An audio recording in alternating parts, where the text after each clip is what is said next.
전설야담. 정승을 구해준 여정. 조선 초기 유정연이 대원을 맡았을 때의 일입니다. 대원은 왕명을 전하는 관원으로 오늘날에 비유하면 대통령 비서실직원에 해당하는 측근입니다. 당시 유정연은 여기저기서 빌려온 빚이 많았는데 그가 집에 있던 어느 날 한 빚쟁이가 빚을 독촉하려 찾아왔습니다.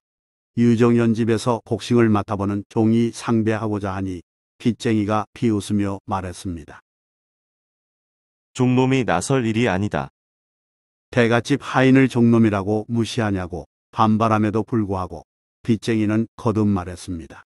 그럼 종놈 보고 뭐라 하느냐. 종놈은 썩 비키거라. 빚쟁이가 거칠게 나오자 화가 머리끝까지 치민 종은 심한 말다툼 끝에 빚쟁이를 마구 때렸습니다. 그 결과 빚쟁이가 비명을 내지르며 죽었고 이로 인해 일이 커졌습니다. 이는 지나친 횡포용이다. 이를 두고 권문세도가에서 무고한 양민을 함부로 죽였다는 여론이 형성됐고 피해자가 억울하다는 탄원서를 올리는 바람에 태조 임금까지 그 사실을 알게 됐습니다. 분노한 태조는 당장 유정연을 잡아들이라는 엄명을 내렸습니다. 과인의 지근에 있는 자일수록 자중해야 하거늘 힘을 남용하다니.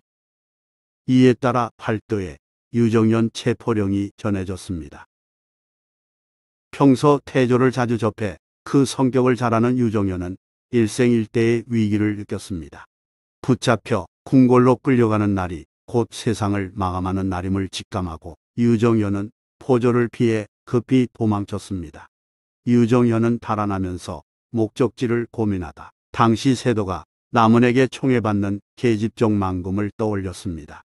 망금과는 서로 아는 터이고 달리 갈 데가 없었기 때문입니다. 일단 그리로 가자. 유정연은 남은 집담을 넘어 몰래 망금의 방으로 들어가서 이물 속에 숨었습니다. 그로부터 얼마 지나지 않아 방에 들어온 망금은 이물이 불룩하기에 이상히 여기며 조심스레 들춰보니 웬 남자가 잔뜩 웅크리고 있었습니다. 깜짝 놀란 망금이 누구냐고 물었으나 겁에 질린 유정연은 아무 대답도 하지 않았습니다. 도대체 뉘신데 여기 숨어 있어? 한 번 더 물어도 대답이 없자 망금은 고개 숙여 얼굴 가린 남자의 얼굴을 보고자 등촉을 밝히려 했습니다. 유정연은 급히 불을 켜려는 망금의 손을 말리며 자신의 정체와 잠입한 이유를 밝혔습니다. 내가 살인죄를 지어 사형당하게 됐는데 숨을 데가 없기에 여기서 살 길을 찾고 있는 것이라네. 남은 대감의 장난인 줄 알았던 망금은 질겁하며 뒤로 물러섰습니다. 망금도 이미 유정연에 대한 수배령이 내려졌음을 알고 있었으므로 당황해하자 유정연은 다급한 감정을 진정시키며 말했습니다. 부탁이네. 나를 잠시만 숨겨주게. 내가 지금 세상에 나가면 곧바로 죽음이라네. 망금은 그 처지를 애처롭게 여겨 유정연을 차분히 바라보면서 말했습니다. 숨겨드리겠습니다. 하지만 이 일은 저 혼자 결정할 수 없으니 잠시만 기다려주세요. 망금은 그 길로 상전 남은에게로 가서 사실대로 말했습니다. 소인에게 죽을 죄가 있습니다. 뜬금없이 무슨 말이냐? 대원 유정현이 지금 저의 자리에 누워서 살려달라고 하옵는데 이것이 저의 죽을 죄입니다. 뜻밖의 소식을 들은 남은이 놀라 말했습니다. 그 사람은 이미 사람을 죽였으니 죽어 마땅하고 너도 숨겨주기로 허락했으니 큰 죄가 생겼다. 어찌하면 좋단 말이냐? 남은은 유정연보다 개인적으로 아끼는 망금의 처지를 더 안타깝게 여기며 고민에 빠졌습니다. 그대로 두자니 망금은 물론 자신의 목숨까지 위험하고 고발하자니 망금도 벌을 받을 게 뻔했기 때문입니다. 그날 밤 남은이 당직을 서러 대궐로 향할 때 망금도 따라 들어갔습니다. 남은은 임금에게 나아가 솔직히 아뢰었습니다. 정면으로 나가는 정공법이 유일한 길이라고 판단한 까닭입니다. 살인자 유정현이 망금의 처소에 있다고 합니다. 망금이 죽을 죄를 지었으니 마땅히 속히 죽여주시기 바랍니다. 남은 곁에서 망금은 벌벌 떨며 벌을 기다렸습니다. 임금은 두려워하는 망금을 노려보며 물었습니다. 어찌하여 죄인을 숨겼는가? 이에 망금은 바짝 엎드려 있었던 사실을 낱낱이 말씀드렸습니다. 셋내 처소에 숨어든 모습을 보니 차마 내쫓을 수 없었습니다. 임금은 잠깐 생각하더니 유정연의 딱한 사정과 남은의 체면을 보아 모두 살려주었습니다. 경은 가서 전하시오. 다시는 그런 일 없도록 주의하라고. 이튿날 쾌골한 나무는 망금으로 하여금 유정연에게 그 소식을 전하고 집으로 돌아가게끔 조치했습니다. 간신히 살아난 유정연은 황금 한 덩이를 망금에게 건네주며 말했습니다. 목숨 구해준 일에 대한 작은 인사라네. 망금이 그대로 전하자 나무는 크게 노하여 망금을 책망하고 황금을 돌려보냈습니다. 내가 언제 이런 대가를 받았단 말이냐? 망금은 사죄하고 물러나와 유정연에게 황금을 돌려주었습니다. 그 뒤 1398년 나무는 정도전과 함께 왕자 방석의 편을 들어 여러 왕자를 없애려 모의했다가 탄로되어 방원에게 죽임을 당했고 애첩 망금은 어디론가 사라졌습니다.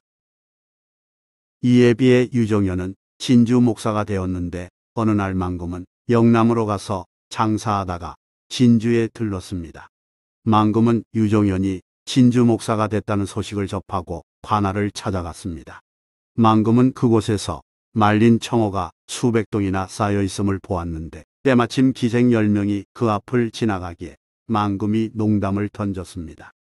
너희들이 이 고기를 먹고자 한다면 각각 한 동이씩을 내어주리다.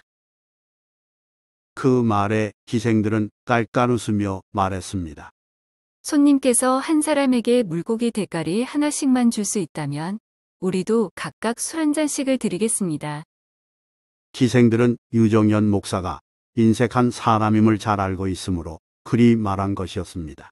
그러자 망금은 빙그레 미소 지으며 기생들에게 나중에 보자는 말을 남기고 목사에게로 가서 인사했습니다. 저 망금이옵니다. 앉아서 이를 보던 유정연은 망금이라는 말을 듣자마자 놀라 벌떡 일어나 망금을 맞이했습니다. 누구라고? 망금이라고? 유정연은 망금의 손을 잡아 끌어당겨 가까이 앉혔습니다. 망금은 황송하다며 사양했으나 유정연은 곧 술자리를 마련하여 앉게하고 산해진미 음식을 대접했습니다.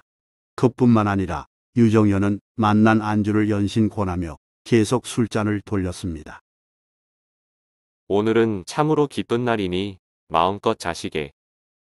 어느 정도 음식을 즐기고 술이 몇은 매돌아 얼큰한 상태에서 망금이 조심스레 말을 꺼냈습니다.